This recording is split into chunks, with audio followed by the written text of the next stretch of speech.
Have you ever felt like the storm around you was too much to handle, like the waves of life were crashing down on you from every direction, and all you could do was sink deeper and deeper into despair?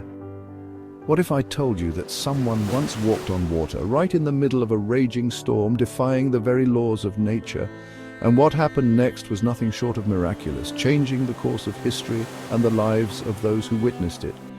Picture this. The disciples are alone on the Sea of Galilee, struggling against heavy winds and crashing waves, their boat being tossed about like a toy in a bathtub. Their boat is being tossed about, fear gripping their hearts as they fight to stay afloat. It's the middle of the night, and they're exhausted, fighting the storm with everything they have, their strength waning with each passing moment.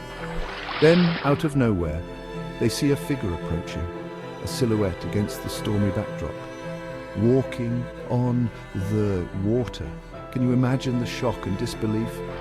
Their fear intensifies as they think it must be a ghost, but it's not. It's Jesus, defying the storm and the sea. He calls out to them, "Take courage, it is I, don't be afraid." His voice cuts through the chaos, bringing a sense of calm. Can you imagine the mix of feelings? The astonishment, the relief, and yet still a hint of fear lingering in their hearts. Astonishment, relief, and still a hint of fear. They are in the presence of something divine, something beyond their understanding. Peter, always the bold one, calls back, "Lord, if it's you, tell me to come to you," on the water, his faith and curiosity pushing him to take a step into the unknown. And Jesus, with a simple yet profound invitation, says, "Come." With his eyes fixed on Jesus, Peter steps out of the boat, his heart pounding with a mix of fear and faith. One foot, then the other, he begins to walk on the water, defying the very elements that threatened to consume him. But the wind is fierce, the waves are high, and Peter's focus wavers as doubt creeps in.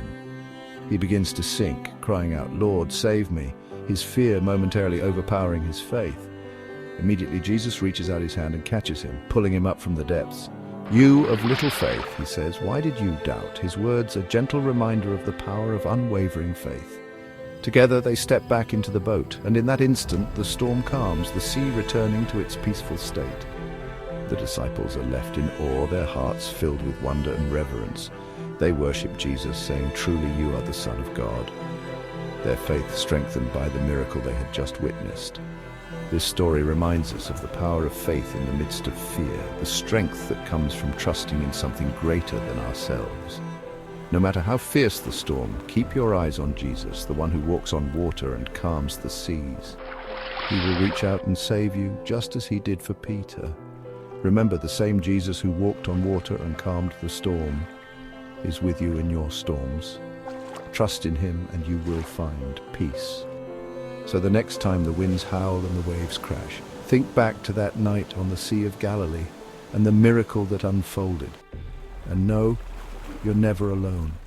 Jesus is always with you, guiding you through the storms. Thank you for watching. If this story touched your heart, don't forget to like, share and subscribe for more inspiring content. May you always be blessed.